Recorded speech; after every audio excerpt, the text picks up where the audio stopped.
right. So super exciting today. We have speakers all the way from Boston, Austin. I think Sabina, you're in California, right? I'm Or not. Today I'm in Toronto, actually. I'm oh, visiting. interesting. There you go. So we got two people in Canada today, and I'm sitting in Vancouver. So it's early morning for me, but it's noontime for our guests today. So we're super excited because today we're going to talk about the most pressing thing in real estate today, and that is compensation, how to do this right without getting into trouble. Every realtor that I talk to, even mortgage brokers right now, are thinking about this. Okay, how does this impact my relationship with my realtor?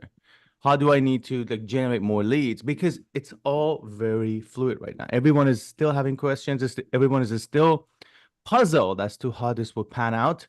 So today we have got a workshop. This is the sixth series of the same basically workshop. There are links to the previous workshops in this chat. So just use the chat, see it. While we get started, I would love to hear which city you guys are joining from. If you're from Canada, it's okay. Tell us because these changes are coming to Canada as well.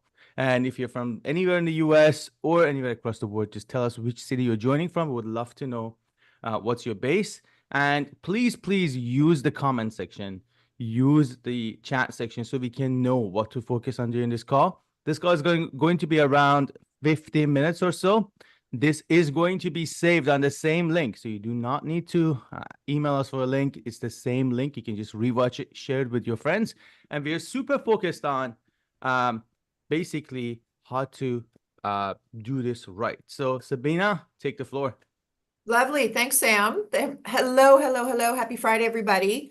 Today we are talking about how to paper your deal. So post-NAR settlement, we are hearing from the field every single day that lots of people are getting confused or at least have lots of questions about how to handle the paperwork that relates to every step of the way in the process, from doing an open house, getting your BAA signed, how compensation can be discussed in the deal, all that good stuff. So we only have an hour, so we can only go so deep on all this stuff, but we are going to do our best to get you guys some pretty great information. And we've also developed some resources that I'm going to talk about in about 2 seconds.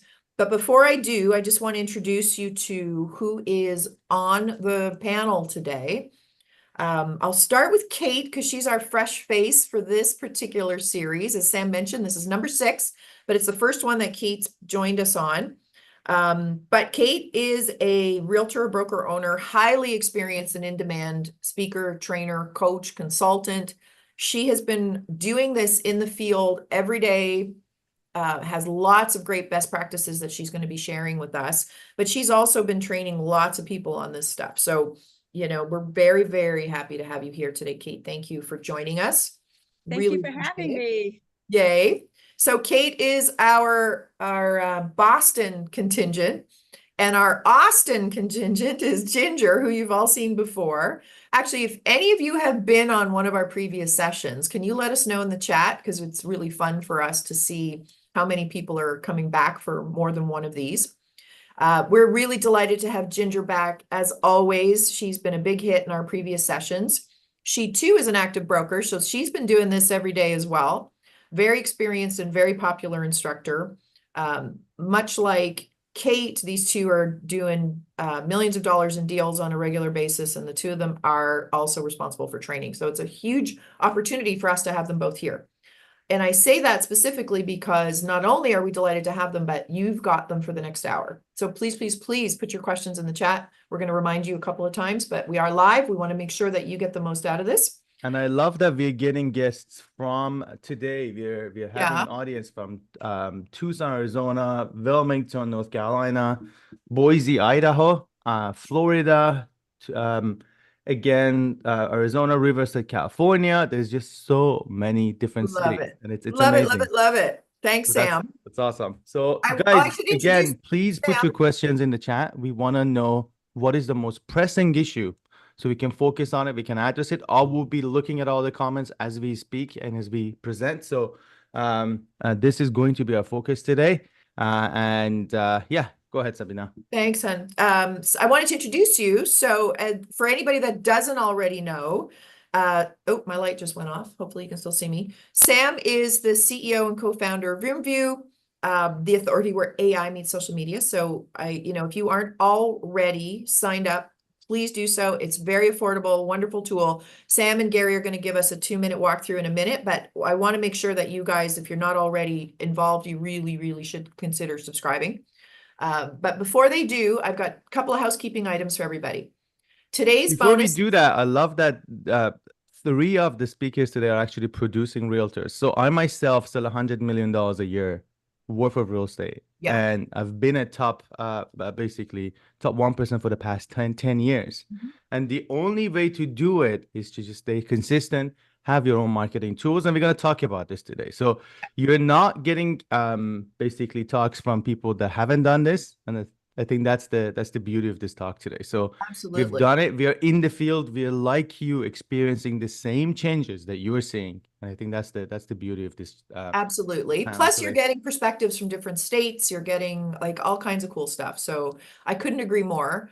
We thought long and hard about what your resources were needed to make this even more valuable for you. So there are 4 pieces that are available to you.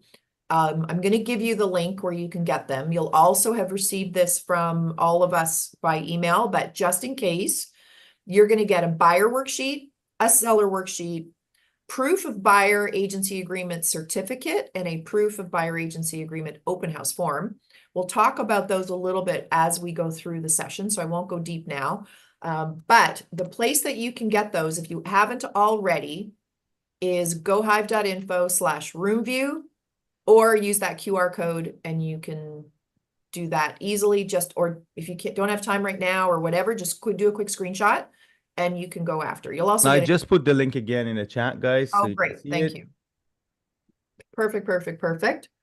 So I'm going to move on from there. I'll talk about this in a minute, but I wanted to remind everybody again, please put your questions in the chat. And before we jump into how to paper your deal, Sam, I think that you wanted to spend a couple minutes just so everybody understands what roomvu is all about. Yes. Okay. So Gary, you can take the floor. Great.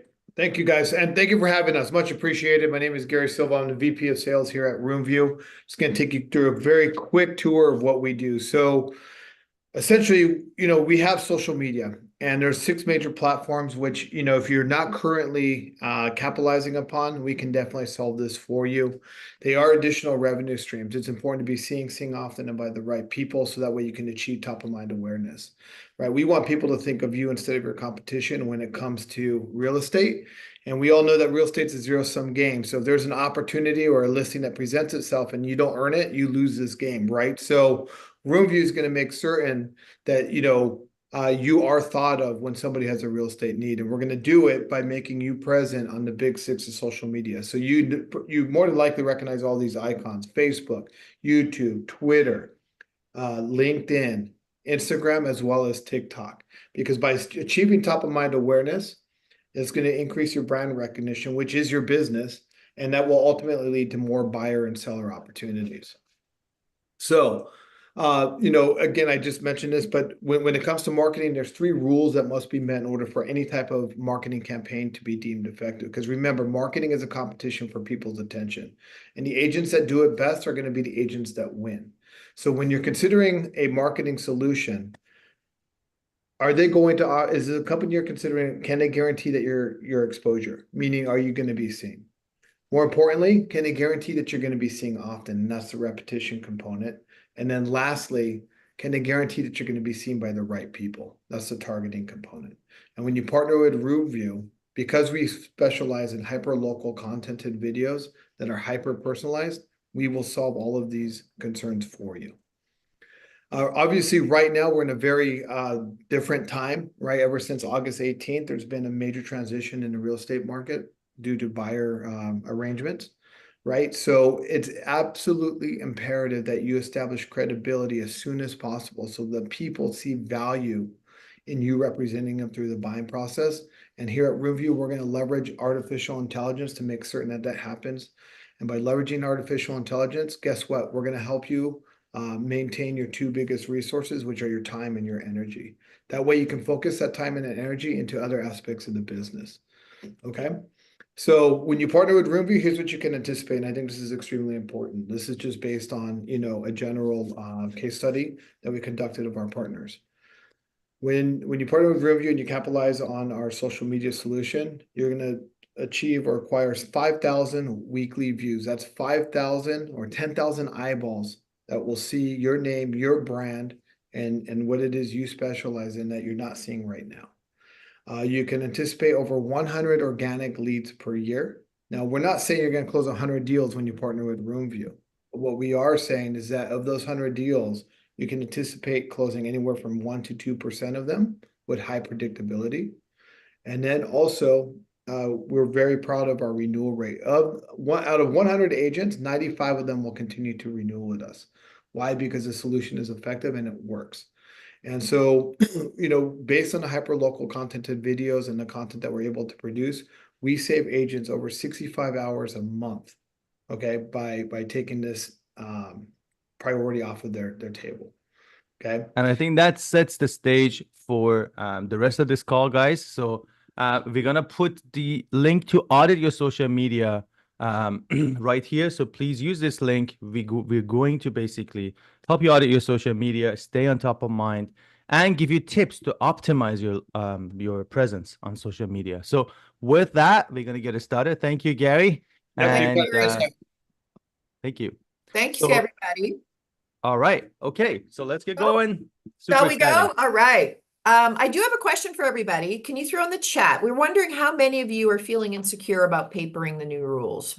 That's I think a really critical question right now. So if you don't mind, drop your answer. We'd love to hear what you're going through.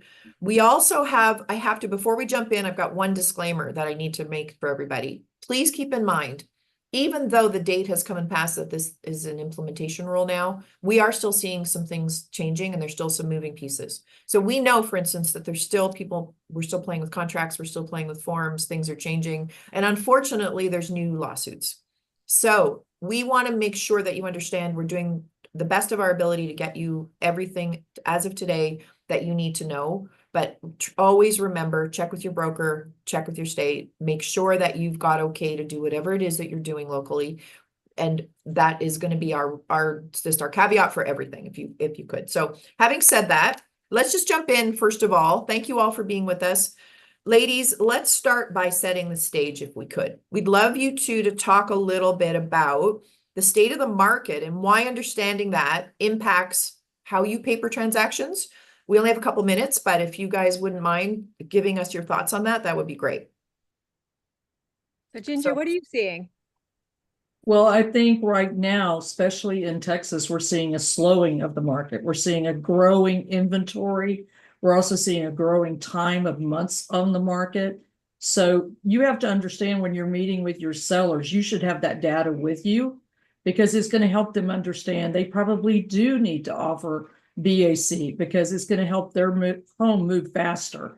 And if you don't bring that data, they just think you're just telling them any old thing. So bring your data, show them first quarter, second quarter, and we are about to be at the end of the third quarter. It will show, or at least it is in Texas, that it is growing, growing, growing every quarter. That should help you solidify that they need both the seller agent and a buyer agent to get these homes sold. What do you think, Kate? I could not agree with you more. A couple of the things that I have been seeing anecdotally is that whereas we were turning over houses so fast in the last couple of years, that we've been used to a turnover, through the month. And what we're seeing now is if they stay on the market 2 to 3 months, then we have a lot more listings as well. So we are more time strained. And the other thing is that the clients who have missed the boat, so to speak, the sellers, they're very unhappy. So we don't have that idea of let's get this done. They're just, Brian Buffini says, sell it before they hate you. And I feel like that is what I have been seeing is that there's an added tension. So we've got change in the forms and the protocol. We've got change in the market. And I've been doing from the time that the stats came out, publicized to right up to the moment, because the last 6 weeks, 7 weeks, 8 weeks, there's been a big change, and showing them the softening of the market to try to set expectations. And finally, on that, I don't think that even no matter what we say, they believe us. So it is a challenge for you agents out there. Hang in there, because it is just emotionally very different. I think, you know, what I always hear from when you ladies say stuff like that is I always imagine that this is an opportunity for our agents to be the community leaders to help everyone in their community understand who the local expert is on this stuff. And that's hopefully every single one of the agents that are on this call. We want to make sure that you get enough information that you can lead with knowledge, so that whether you're in a one-on-one presentation or you're on social, that you feel confident about what you're talking about. This is a huge opportunity, I think. So thank you for that. I think that's, you know, has lots of implications to what we're going to talk about. So if we could, let's move on to forms, because obviously there's a lot happening there. Mastering forms will help them keep in line with evolving regulations, help them avoid costly mistakes. So maybe, ladies, let's start with the difference between the state forms, you know, how to get their forms. Let's maybe start with there at least, and then they'll feel a little bit more comfortable, I think. Okay, well, I'll start this one. I think that we have to remember that when the state puts out their forms, they are minimizing their risk. And they're the ones who are party to a settlement. And they're the ones who are telling us what it is that they need from us. And I think that, you know, number one, brokerages are coming out with their forms as well. So I think it's a little bit specific for where we're at. But we have to come from a position of, we are trying to minimize risk of further lawsuits. And that no matter where you are, someone's looking for you to do something wrong. And so the forms become even more important now than they've ever been. So I would say, I was talking to Sabine and Kate about this before we started. A lot of brokerages are developing their own forms with attorneys. EXP is leading the charge. In case you have not heard, their listing agreement is going to be 4 pages long. In Texas, our listing agreement, I think, is 12 or 14 pages long. That is going to be a lot easier to explain to the client than at 14 pages. So the other thing they're doing is they're not going to go broker to broker. They're not offering to pay the other broker. So in their forms, it's going to pretty much be like our Texas form, which is 5B, which says, show me your offer, and we will decide what we're going to do with concessions and buyer agent's commission. Well, they've moved that forward already. So when you get an EXP deal, there's no such thing as a set BAC offering. It will be determined by the actual offer itself, because they've moved themselves out of that. Right. You're going to see more and more of that. Like Kate said, everybody is moving to protect themselves. So keep in mind, I found this fascinating. I'm hooked up with a bunch of people that work with them very closely. They are also going to let anyone in the United States use their forms. That is so unusual. How many of y'all know that is like never heard of before? Yeah. You agree, Kate? Yeah, I do agree. And my co-owner is also an attorney, and we created some forms as well, which we're talking about some of them today. And the idea is, how do you make it personal to our sellers while keeping it protected for the compliance issues? And how do you communicate that to your clients, your sellers, your buyers, and then how do you communicate it to your colleagues? You know, being a trainer, you know, I have such a soft spot for agents, because I know how hard we work, and just trying to make it as clear and simple of a path as possible. Well, I'm sorry, Ginger, go ahead. One thing I wanted to say, I know many of y'all know me, that I do a lot of commercial deals. And in the commercial world, I have seen 40 million different types of forms. I think the residential world is now going to move into that direction.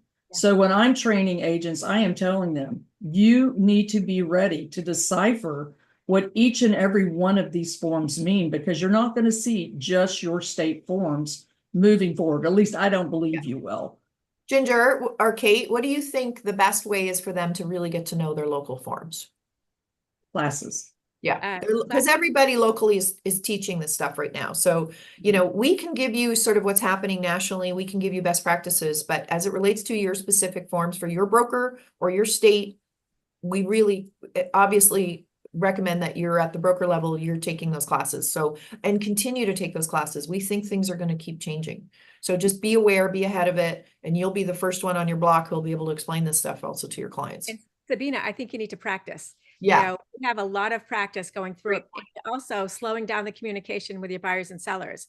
So before, where it was kind of a little bit templated, now is realizing that they're going to have questions, and just the more that you can pre-handle objections by education and practice and smooth communication, the better it's going to be for you, because it's just high tension wire right now.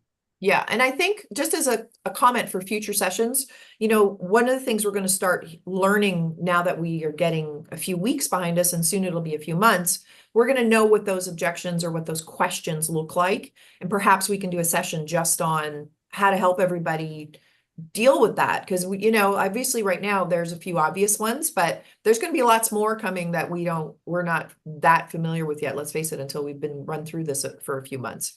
So we always get this, so sorry to interrupt, guys, but like we always get this question, how to have an effective buyer-broker conversation when you're starting that journey. So I think we've covered this before, but I would love to get some nuggets from you right now, like as to how you would actually handle that conversation. How would you start with that conversation? Because it's a tough one. It's a very delicate one. You don't want to scare the buyer, but at the same time, you don't want to work for free, because you might not get paid, right? So how would you handle that? And I'm asking questions as they come from audience. This is the second time this question is being asked right now in this call. yeah, and especially think about it from the paperwork perspective too, because it's a little of both, right? So, and especially today, since we're talking about paperwork as well, maybe ladies, if you have, we were going to get to this in a minute anyway. Maybe what are your thoughts on how to handle that conversation, or what paper can help them, you know? You want me to go, Kate, or you want to go? You go first. Well, it depends on what buyer you're working with. Are you working with a first-time buyer? Are you working with a luxury buyer? Are you working with a move-up buyer? Because all of those conversations are going to look different. So if I'm working with a first-time buyer, in most cases, not all, but in most cases, they are strapped for cash. So my conversation is going to be completely different with them than it would be for a luxury buyer, because probably they do have the funds to pay an agent. So I would start on my very first conversation with them. Do you have a budget for buying your home? Do you have the fees? Because sometimes they don't even realize, you know, there's escrows, there's a home insurance, there's closing, you know, there's a survey, there's an appraisal fee. You know, sometimes they don't even know any of this. But if I'm working with a luxury buyer and this is their fifth house, they are very prepared for this. So I would say to each and every one of you, you have to have a different presentation and a different negotiation style for each type of buyer you're working with. Kate, agree? Kate may have a different idea. I do agree. And actually two things. One is the worksheets that we're providing for you all go through the different steps to identify ways to get compensated, and also how to communicate that to both sides so that you are setting the stage for success. And the other thing I always like to do, especially with first-time home buyers and those that seem to be very nervous, is say, listen, the seller has always brought the home to the table, and the buyer has always brought the money. So it is different where it gets allocated, and it may be that we have to figure things out, but it's a change in protocol. It's not really a change completely in how everything is being done. So just give them some comfort level and go to the worksheets and work it through with them and anticipate it. And I'll give you an example. I just got an offer from somebody who was a domino. So they were on the buy side, and now they're on the sell side. When they were on the buy side, they were looking to see how they could, you know, how they can get the minimum amount of money to the table as possible. When it came to the sell side, and the buyer's agent requested compensation, they said, well, how do I get out of paying that? And I had to bring them back to the worksheet. And I said, listen, we talked about this when we were talking about your offer. So now let's talk about it from the other perspective. And I can show you the ways that it can happen. And you can let me know which one you think works best for you. And we can counter offer with that. So it's a lot about communication, using the worksheets, spelling it out for them, and really kind of de-escalating the stress and the fear. Can I add one thing to that? Especially if you're working on the sell side, I always tell the agents, go back to when they bought the home. Yes. If you can see the concessions and the actual commission or compensation that was paid when they bought the home, and you bring that with you, you need to remind them, remember, when you bought this home, what did the seller do to help you facilitate your closing? And sometimes that brings them into reality. Oh, wait a minute, that happened for me, and now maybe I need to make that happen for the next homeowner. And sometimes that does help. Yeah, for sure. Well, I think that's a good segue because we were going to talk a bit about papering the compensation. But before we do that, we were going to talk a little bit about the compensation models, some of the different options, and that's also part of the conversation, obviously. So maybe Ginger, if you don't mind jumping into that a little bit, and then Kate, we'd love your thoughts. Sure. Well, I think it depends on your area, but in our area, we've all been used to a percentage compensation model. But I think there are going to be more moves to flat fees. We're seeing a lot more flat fee advertisement. There's even people that are going to work on a retainer fee. There's people that are going to work on an hourly fee. Now, I did a little bit of work, and they're saying that the average deal, I'm not talking something that took 8 months to sell, but the average deal, an agent works 41 hours on an average deal. So what would you be happy with making at 41 hours in that deal? Could you work an hourly fee? Could you do a flat fee? So I think all of us have to start thinking a little bit differently. Is this going to move a different direction? And what I keep telling everybody is the cake has not baked. Only 25% of Americans even know about this lawsuit. As the time goes on, how many more people will know about this lawsuit? It will be probably 50% next year. So Right. they're going to be asking more questions as time comes along. How do I have to pay you? The good news about that, of course, is that this is the time for all of us to get our feet wet, to work through deals, to have questions answered, figure out what your resources are, what the worksheets are, all that good stuff that we're trying to provide you, but also will come from your broker or your state, so that we're dealing with a small part of the possible buyers or sellers at the moment. So I think that's actually a good thing. But I want to remind everybody, we've done at least one, if not two sessions now on compensation models. So if you go back to some of the previous sessions, you'll get a full hour on that. The reason we wanted to talk about it today, and Kate, I still would really love your thoughts on this, is, talking about this as a negotiable item. Like that's a key principle, obviously, of all these lawsuits as well, but not that it always wasn't, but I'd love your thoughts on that. Yes. And I can tell you this is very fresh in my mind right now, because that idea of that's the way we've always done it, or this is the going rate, those conversations can no longer happen. And so when you are talking with someone, you got to let them know that. And I always go back to like this whole idea about these lawsuits was for consumer protection. So whereas when they're going, this is changing and I don't like this or whatever, letting them know like this is for you. This is consumer protection. And so let's talk about how this benefits you.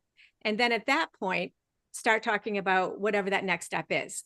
And that's the first part. And then as far as from like colleague to colleague, reminding them that it's about the consumer. I can't tell you as a seller's agent what you're going to get paid. I have to talk with my seller when you give us the offer. It's a negotiable item. It's another term in the whole package of what you're bringing us. And again, that was, we said earlier, the market is softening. So that value is changing. And so it's really important that we, again, communicate that to them as well as often as we can, because they're going to go back to the old tapes that they're hearing from the last several years. Right. So But we even do if the have, market's not softening, this is something everybody needs to know, I think. So regardless of the market. Yeah, I think there's a couple of things here, right? The first one is, number one, educate your audience as to what's happening in your market, right? That's the main thing. So if you're in Boston, you need to know exactly what's happening in Boston. Your social media should be screaming what's happening in Boston. Yes, you should talk about the Feds cutting the rate. Yes, you should talk about the national trend, but you need to be hyper local. You need to be hyper focused in your area. Otherwise, it's just going to be a confusing signal. So yes, the home sales are down year over year across the US, but is that the case in Boston? Is that the case in Austin? Is that the case in Tampa? Probably not. So you want to go a little bit more granular. But one question that we keep seeing from the audience is this. Imagine I am the listing agent of a home.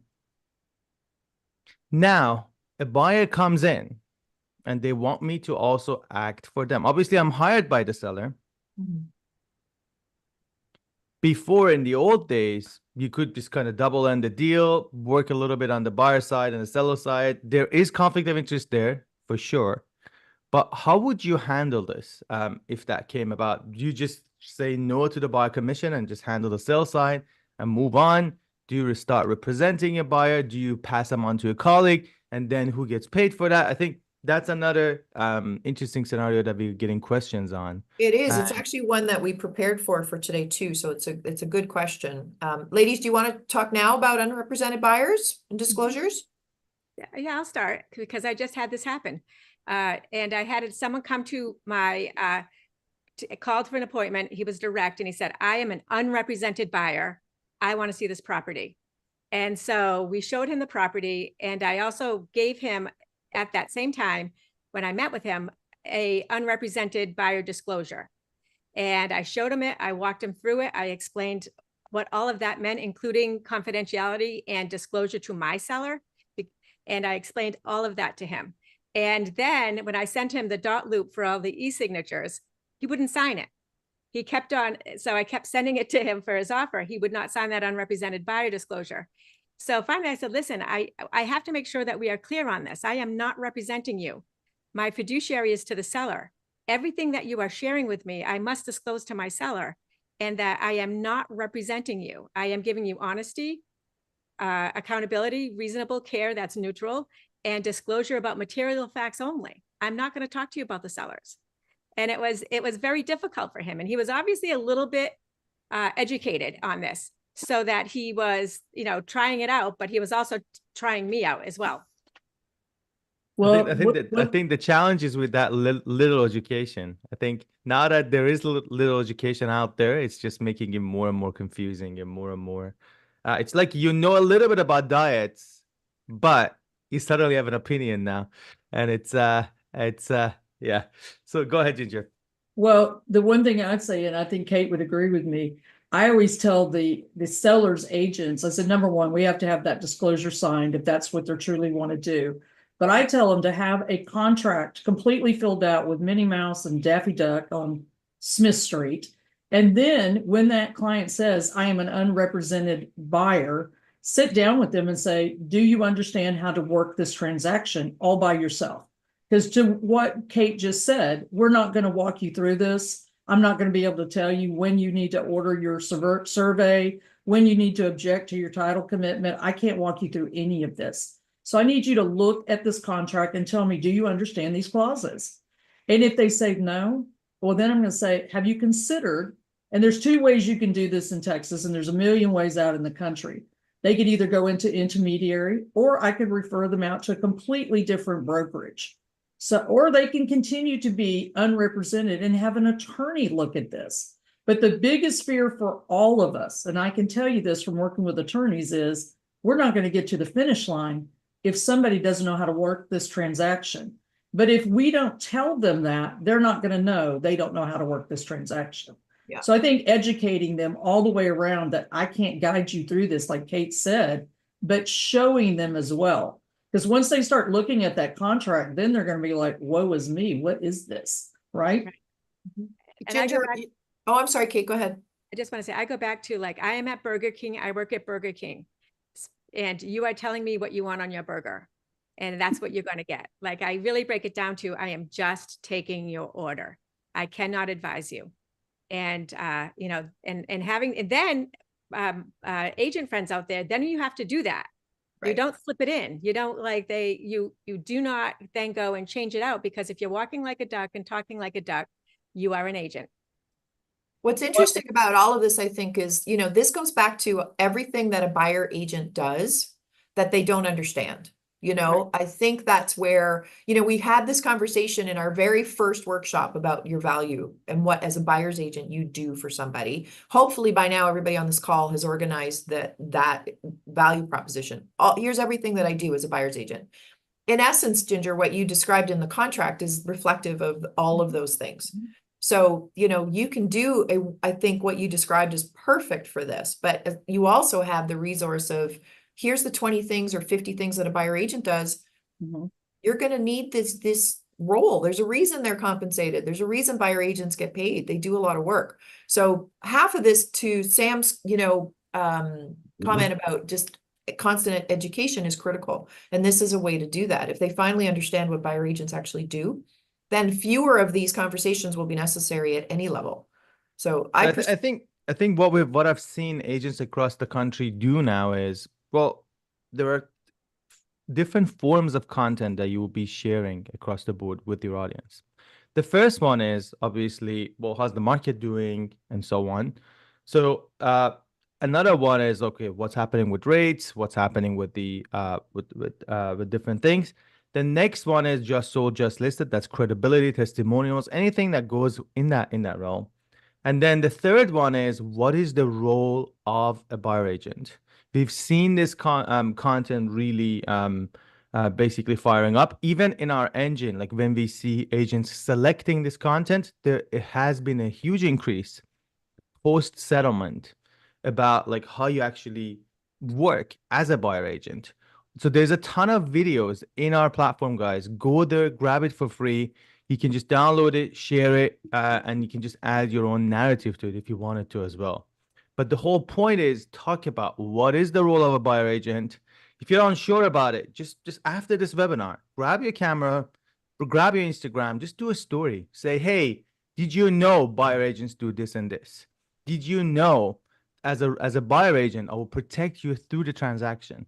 Did you know I have duty to actually care for your interest in that transaction? I think these are the things that people don't see, and it's our job to basically educate them. Tell them why they need a buyer agent.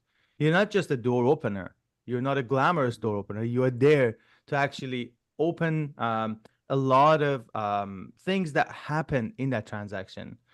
Solve a lot of things that happen in the transaction. I think that's what we're focusing on, and we're not seeing enough of that on your social media. So make sure you do that. Make sure you talk about that. Make sure you actually walk through horror stories that you and your colleagues have seen on social media. Say it. It's okay. Like, hey, we had this buyer walking out at the middle of the transaction. Hey, we had this seller not being prepared to close on time. Whatever it is, just talk about it, showcase it so people can see it and relate to your day. One, they know that you're not just going to dinners and lunches and you're actually working on important things. Two, they get to see why they should have a buyer agent. They get to know why there are complications in that transaction that they might be basically ignoring and not seeing. I love it. I love it. Ladies, can we talk a little bit about papering compensation effectively? Which also leads, I think, Kate, to the worksheet and how to compare offers, which is now getting a little bit more complicated. So maybe if you guys don't mind talking about that a little bit. You want to go, Kate, or you want me to? Sure. Well, I'll start and then we'll hand off. So when you are going through those worksheets and you're talking about, is there a proactive offer of compensation? Like, has it been on their website? Is it in their social media? Is it out there? Is there something that is existing? Number two is, are you going to ask for it from, as Ginger said earlier, from the seller, not the agent? Number three is, are you going to try to put this into your mortgage and include it as a concession? Are you going to ask for a credit where you're going to get that money at closing from the buyer in a separate, from the seller in a separate bucket, basically? So there's a lot of different ways that this can present itself. And so it's really important, number one, that we establish what they can be. And then number two, explain if there are multiple offers, right? Like some areas are still getting many multiple offers, what they all mean and what that net is, and just being able to explain that.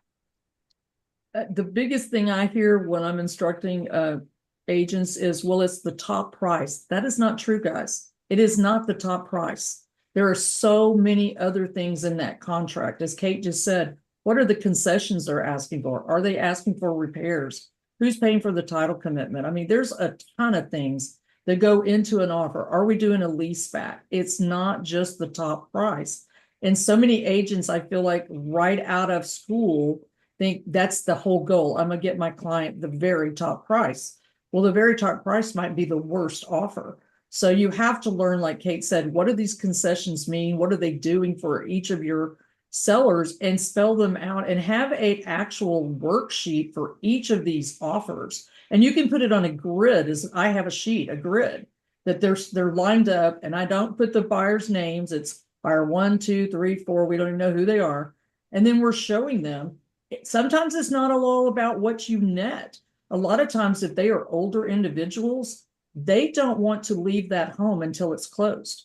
They don't want to move. They want to stay there. So you've got to look at what is it that's important to that seller before you put that offer together. But the other thing I keep hearing from people is, we're not going to tell you until we see the offer what the compensation is. And that's fine if that's what the seller said.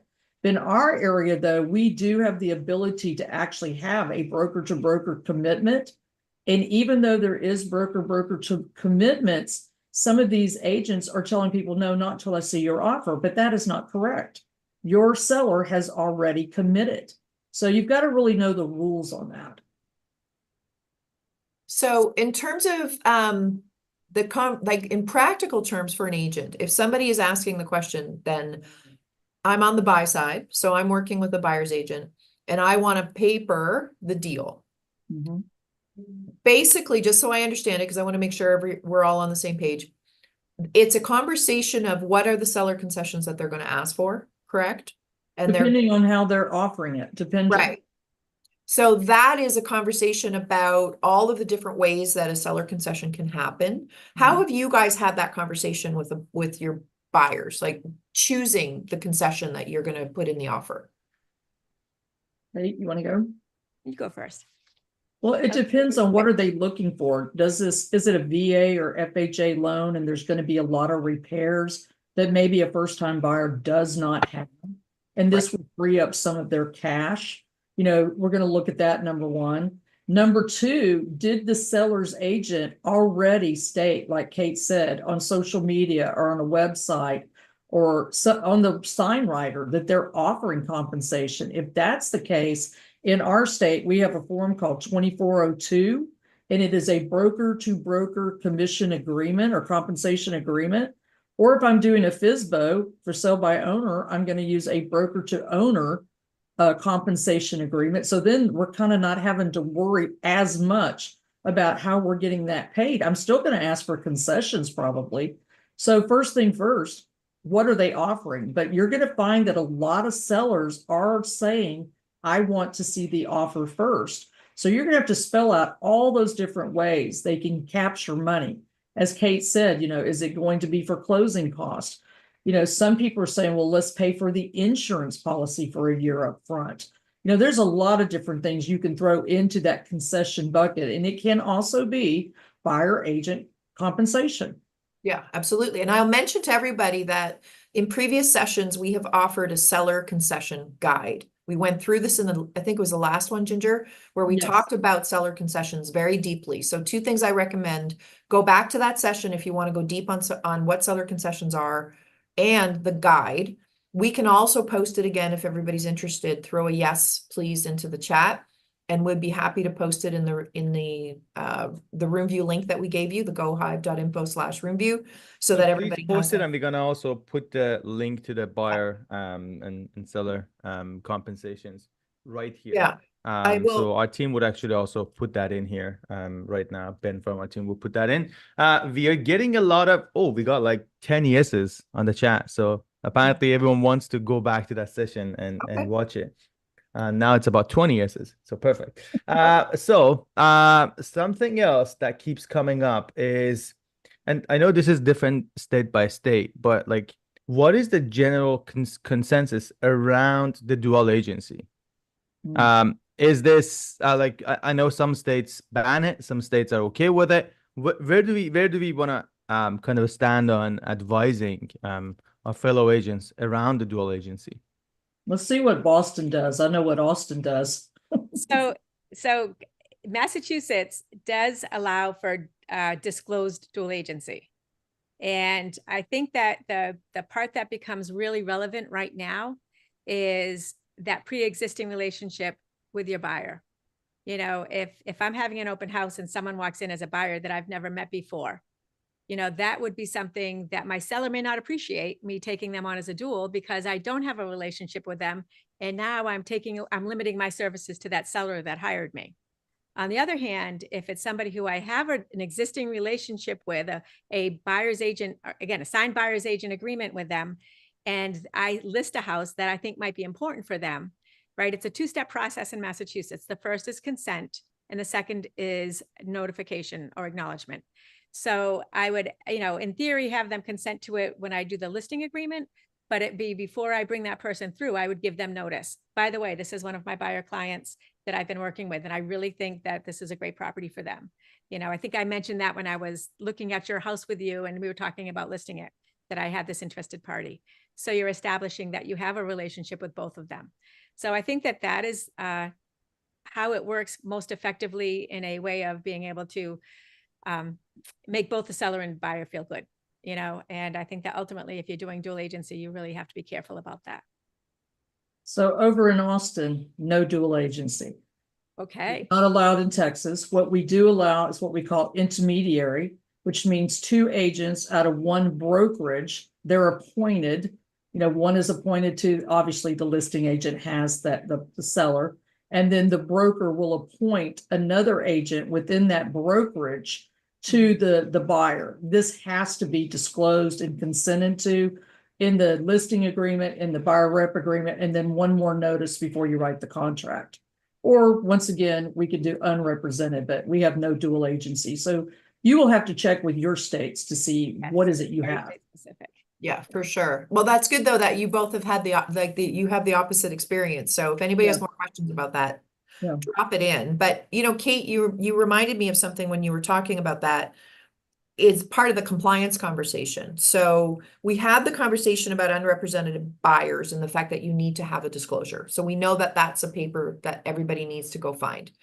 The other thing that I thought was interesting from what we talked about and part of the resources we're offering to everybody today was this idea of compliance proof along the way. So for instance, we talked about, so if we go step by step, so let's say it's buyer agency agreement, we've had this conversation. We all know that we need to start getting those signed. We had a whole session on that, but talk about the open house experience. And I loved your certificate. So do you mind talking about those a little bit? Sure. And again, I think I started this by saying that my business partner is an attorney, and we were talking about how do we simplify this process of keeping in compliance.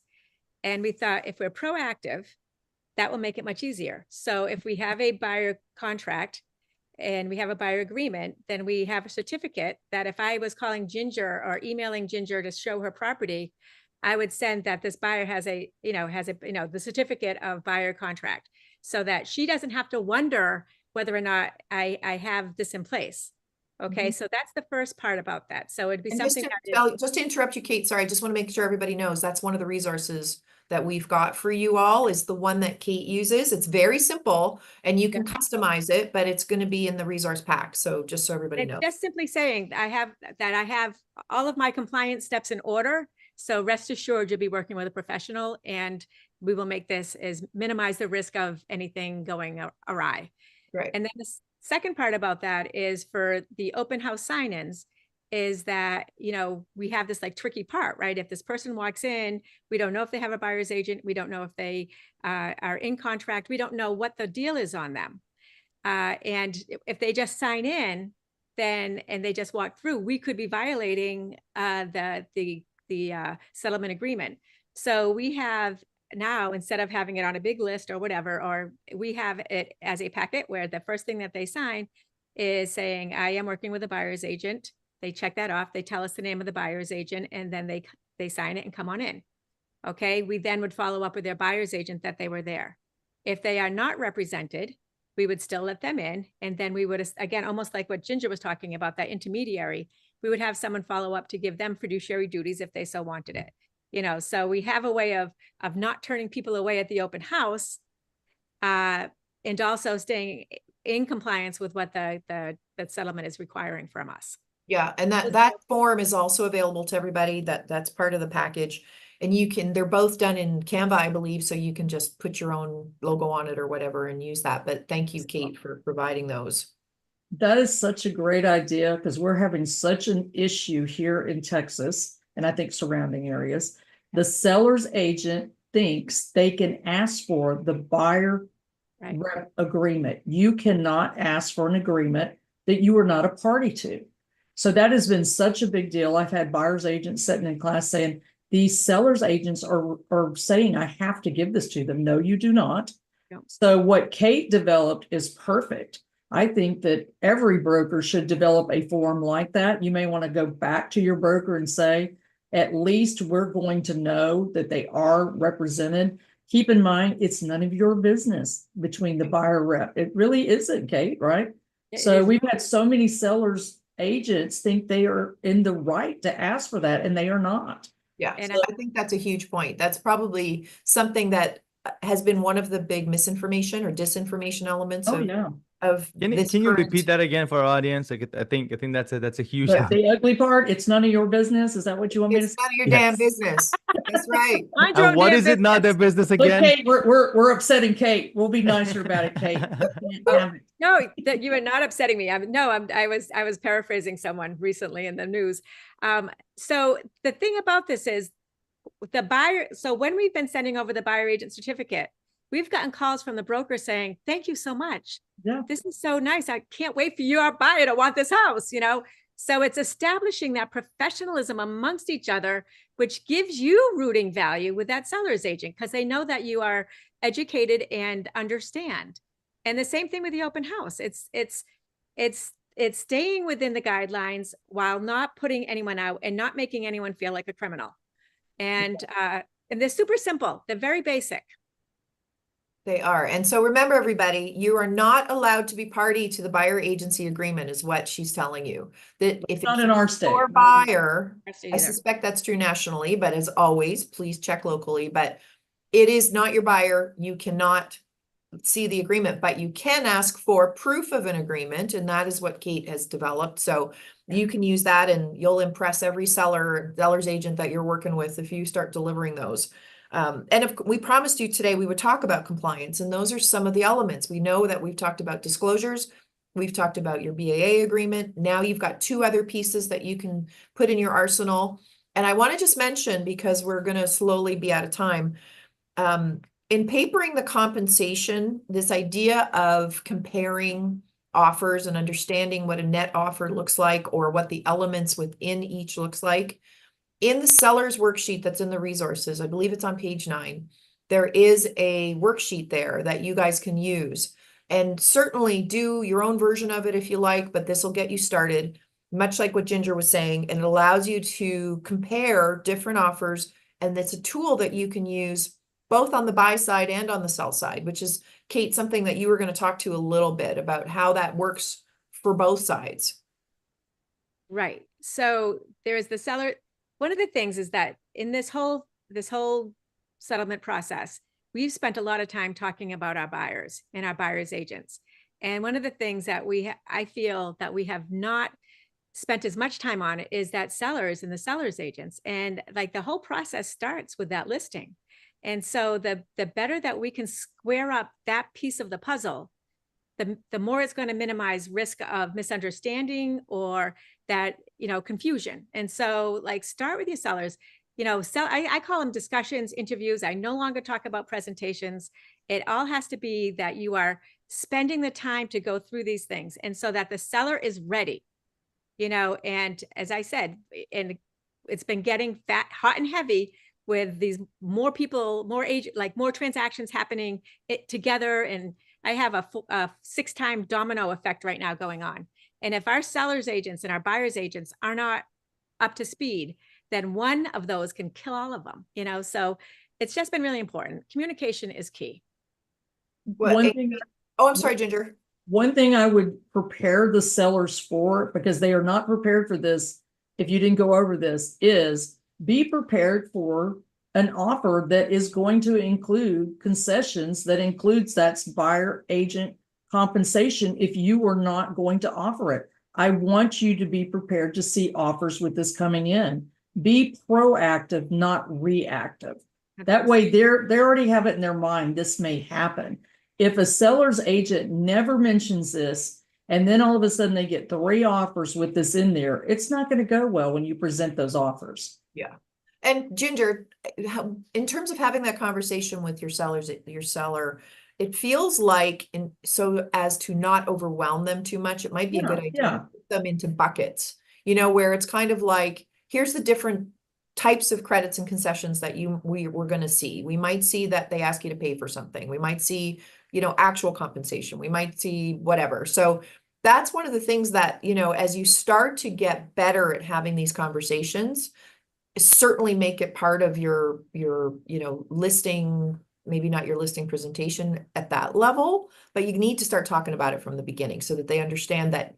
I think our agents are going to be the most educated about how this works. But obviously the goal here is that it doesn't blow up a deal at the 9th or 10th hour where we're like, okay, we've got 2 minutes left to get a deal done, and we blow it up because we didn't have this conversation, and then suddenly they're dealing with brand new stuff. So I couldn't agree more, Ginger. I think being proactive about this is probably one of the most important. And Kate, you had a funny story about how you got an offer recently that was. Yeah. So I got an offer and it was sent over now. And I just want to even preface this one by saying we were in contract, and then there was some estate problems. And so the contract was, canceled essentially. So we came back with a second one. And the first 4 pages of the offer were all about his payment.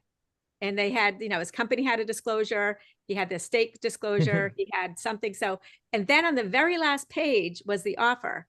And I thought to myself that if I am a salesperson and I'm selling and I want my buyer to get the house, I'm going to make it as easy and positive of an experience for that seller when they're reading it.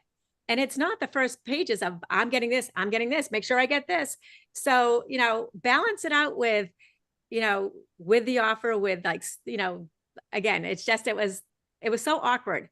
And I appreciated it, but I understood his thing is because he's afraid and he wanted to stay in compliance, and the rules have changed since they were under agreement before. So So I have 2 questions for you guys because we're reaching to the end of this call, but here are 2 questions. The first one, Ernestina is asking, what is a buyer certificate and how do I actually present this? How do I do this? So I don't know if you want to talk about that or not. The second thing is, and I've seen this from the practice in the old days, a lot of times people are adding terms in the contract rather than a separate form. Just adding that seller will pay Mr. X like $10,000 for the commission of this transaction, and just adding it as a clause rather than a separate form and so on. And that seems easier because it just gets buried in the terms there and no one is going to pay attention to it. So it's not looking as bad as, hey, here's the form, here's how much you pay me. What are the dangers of that? I know there's a ton of things that could be neglected when you just write a term just like that. So 2 things. Well, in our state, we have an addenda that addresses that, and it becomes part of the contract. Keep in mind, and I'm sure this is in everybody's state, we cannot practice law. Anything we're writing in there that changes the terms of the contract is practicing law. So either your buyer has to write that or their attorney has to write that. But I would think that most states have come up with the same thing we have, which is if you want to make compensation part of this contract, there is an addenda form to do so. Now, I don't know if every state has done that. And if they haven't, you need an attorney or that actual buyer has to write that language in. You, the agent, cannot do that unless you want to go to Sing Sing. Right. Yeah. So I remember like I used to work with a really veteran lawyer, and I used to write terms in the contract just like that.